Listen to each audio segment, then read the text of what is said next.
the Rogues. So maybe I can get my teen to run this time too. We'll see. I read a lot, so you're lucky to have me, scientists.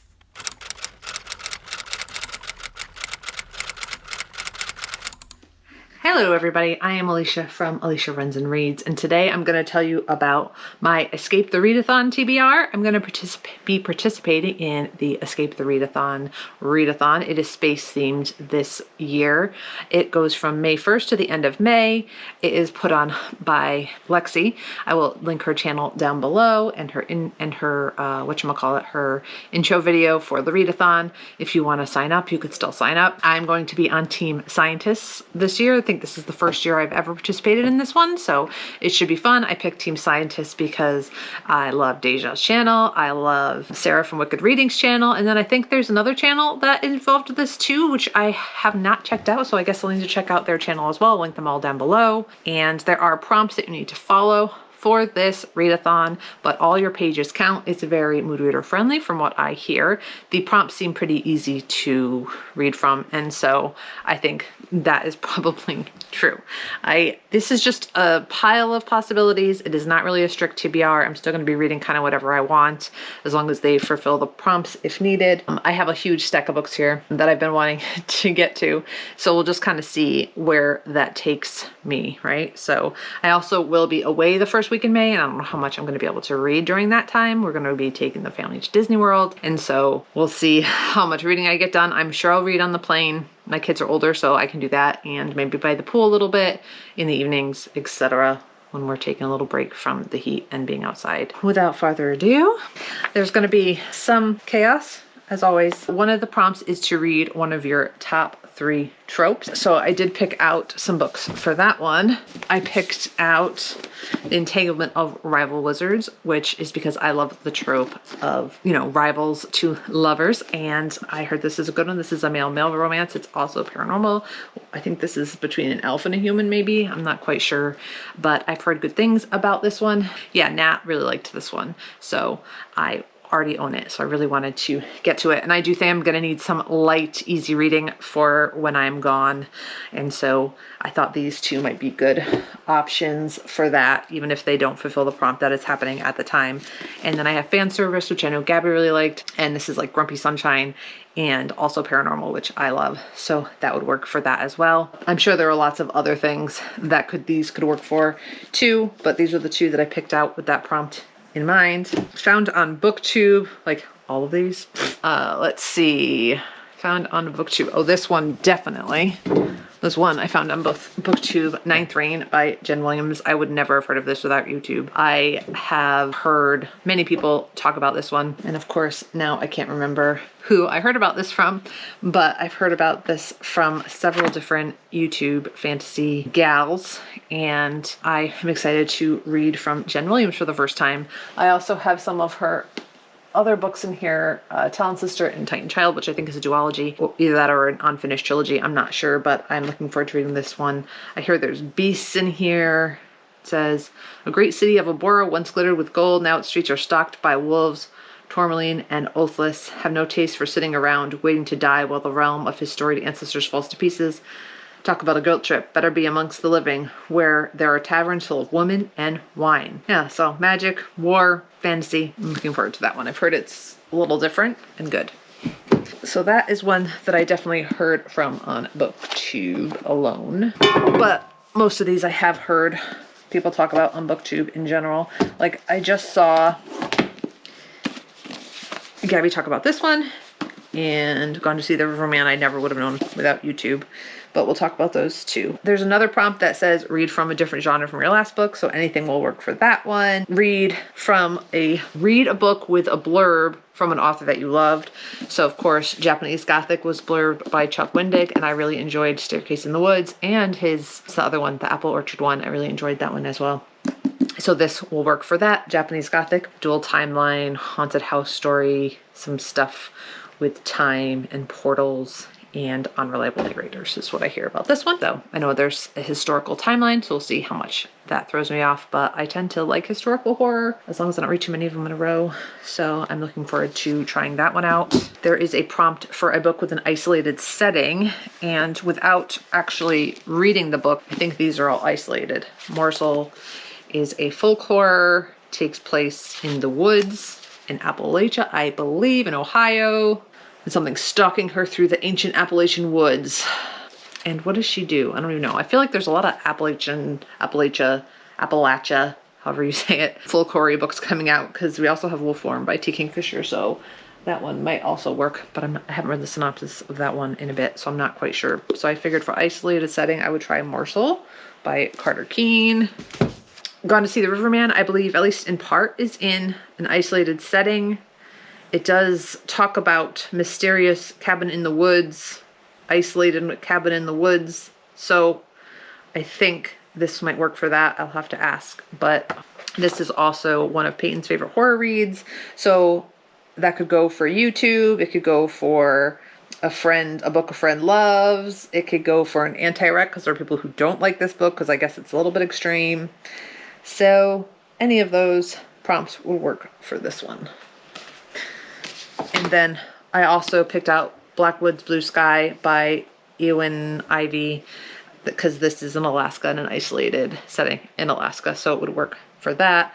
It would work for some other prompts as well, but I picked this one out with isolated setting in mind for now. Let's see what else. Oh, a setting I haven't been to, so that could be many of these, right? So Japan for Japanese Gothic, Blackwoods, I've never been to Alaska. I've actually never been to Ohio. I've never been to various fantasy worlds. So very easy to cover that prompt. Randomize. So at some point I will randomize what I'm going to read. That'll be easy to get. An anti-rec. I also picked out a few for that as well. These two, Lucky Day by Chuck Tingle, I still haven't gotten to, and I bought this when it came out. And also Spoiled Milk by Avery Curran. This is an absurdist horror about an event where things happen that shouldn't, by the law of probabilities, have happened. People are just died randomly of random bad luck events, and it's about that.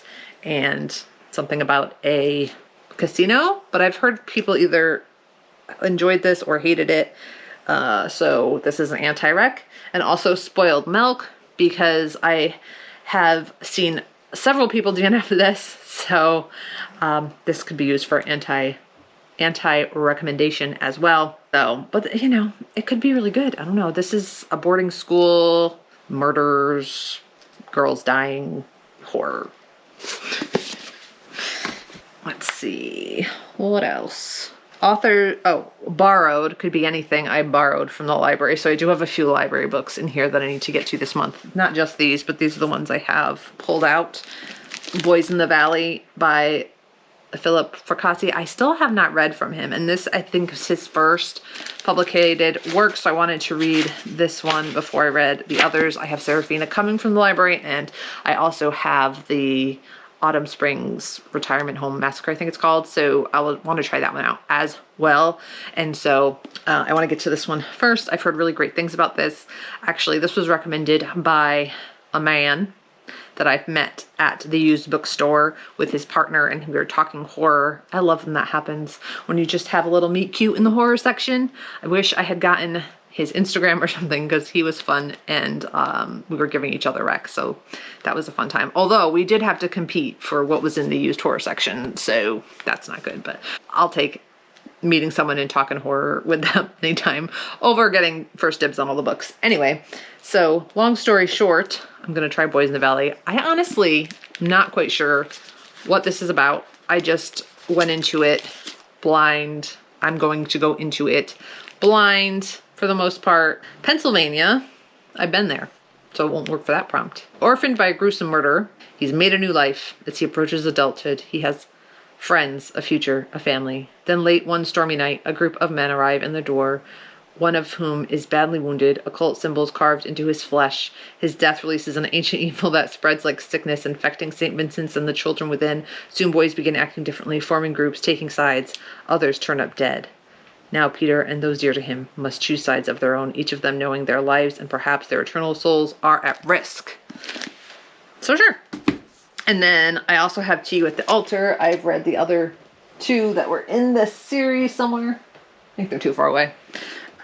And I got this from the library because I did not really like the second one, but I'm hoping maybe the third one I'll be back in it because they're back in the little town. This is cozy fantasy romance. And it is sapphic, and I really liked the first one. I didn't really like the second one. I think I gave the second one 2 stars, and so this one will be the tiebreaker, because I do think there might even be a fourth one. I like that there's dragons in this, there's griffins, there's creatures, and it's cozy and cute, and I enjoyed it. So that could be used for borrowed. Author name below title is like many books could be used for that. I'm looking at Ninth Ring could be used for that. Fan service. This one, author's names below title, so could be used for anything, mostly anything. Book a friend loves. As I did say, I picked Gone to See a Riverman for that. Did I lose my book? Too many books around. Oh, it's at the bottom of some hardbacks. Gone to See the Riverman by Christopher Triana. I have not read this yet, but I've heard good and bad things for this, but I know Peyton put it in her one of her favorite horror books. And also I have The Shards by Bret Easton Ellis over there, and Peyton also really loved that one.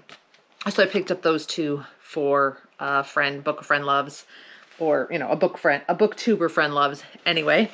And I know this is about a woman who's obsessed with a serial killer who butchered 20 women, and she wants to get close to him. So he gives her a task, and she accepts, and she has to go to a cabin in the woods, and there's a riverman, and horror awaits her. So I know this verges on extreme horror, so we'll see how I feel about it, right? Also, Black Farm is one Peyton really loved. Just remembering that video because there were so many books in it that I hadn't read that I wanted to read, and also many books that I have read that I enjoyed. So I thought I would try out some of her favorites. Also, A Touch of Jen has been talked about several times from Sarah from Wicked Reading, and I have that on hold at the library. I have to go pick it up. And other than, I know it's an obsession story where this couple is obsessed with another woman, but one of the crazy obsessed people's name is Alicia, so that should be an interesting time. But I think that I'll either love or hate. I think people either love or hate that one, but it's another one that's on my radar possibly for this month. Underhyped, maybe Touch of Jen, because I think that was in Sarah's underhyped video, would work for that. I don't know if any of these other ones would be underhyped so far, so I might have to come up with something about that. I mean, I guess this one, because I haven't seen many people talk about it, but I'm sure there are others that I could use for underhyped, like Morsel. I don't think has been talked about much, and this one as well hasn't really been talked about too much, especially since this one came out a while ago and not many people have read it, I feel. So that might work for that. Latest release, I have a few that are their latest release that I've already talked about, but I will add You Weren't Meant to Be Human to that because I've been meaning to get to this one, but I have not. This is a buggy, culty horror about a trans man who gets pregnant and is then forced to carry that pregnancy to term because of the cult. I hear it's very bleak, but I'm looking forward to it. And it was on sale in Libro for the sale, but I didn't get it because I was scared of the audio, because I hear when the worm creature is speaking, it's like many voices in the cult speaking or whatever at a time, and it's creepy, and I don't know if I can handle that. That might freak me out. So I am just going to read this physically. I'm not going to get to all these in a month because I also have eight arcs to read this month. So I will include those probably in this. Obviously I will have to include those in the month of May, but I tend to read between 20 and 30 books a month, so I should be able to get to some of these as well. We're gonna see what happens. I have Rights of a Starling, which is also the newest release from Devony Perry. I did like Shield of Sparrows quite a bit. I think I gave it 4.5 or 5 stars. And so I'm excited to get to this. I also just reread it, so I am ready for this one. I did not get to it this month, but I'm hoping to get to it next month, so my thoughts don't leave my brain. And then this is also a library book, which I missed. So latest release, talked about that. Matched host thumbnail, I'll have to go on Sarah's or Deja's, or I think Heather is the other person's name. I could be completely wrong. I think it's Heather. Michelle? But I will look at their stuff and pick one out. I think anything horror-y would work for Sarah, especially if I read A Touch of Jen, even though that's not super horror, but it's a weird book, and I know she loves weird books. So I also have Ghost Summer for a short story collection by Tanana Reeve Dew. It's just one of the, I want to read more from Tanana Reeve Dew, so I picked this up from the library. I think it's a lot of Florida tales, horror stories from Florida. It was her debut collection of short fiction. Small town in Florida haunted by both literal and figurative ghosts into future scenarios that seem all too possible, and provides empathetic portraits of those whose lives were touched by otherness, featuring the award-winning novella and 15 short stories which were never published before. Not read anything by Tanana Reeve Dew that I didn't somewhat enjoy or just be affected by, and so I'm excited to read this one. I also need to get to the third book in the Poppy War trilogy, so that might be happening. As I said, the Shards. I also need to get to the second book in the whatchamacallit series, Legendborn series. Bloodmarked is the second one that I need to get to, and so lots of possibilities, lots of possibilities, lots of books I probably won't get to, but those are what I'm thinking for the readathon so far, and the prompts that I'm thinking of using them for. So I hope you enjoyed this video. Maybe you got some ideas for yourself, and I hope we have a good time doing this readathon together. I'm excited. And yeah, for Ramathon, my team won. The Rogues. So maybe I can get my team to run this time too. We'll see. Anyways, I read a lot, so you're lucky to have me, scientists. Okay, Alicia. Anyway, I will see you next time. Good luck with the readathon, everybody. I hope you have a wonderful day. Comment links below for Instagram, everything. Comment, subscribe, like, all those things. And I'll see you next time. Bye.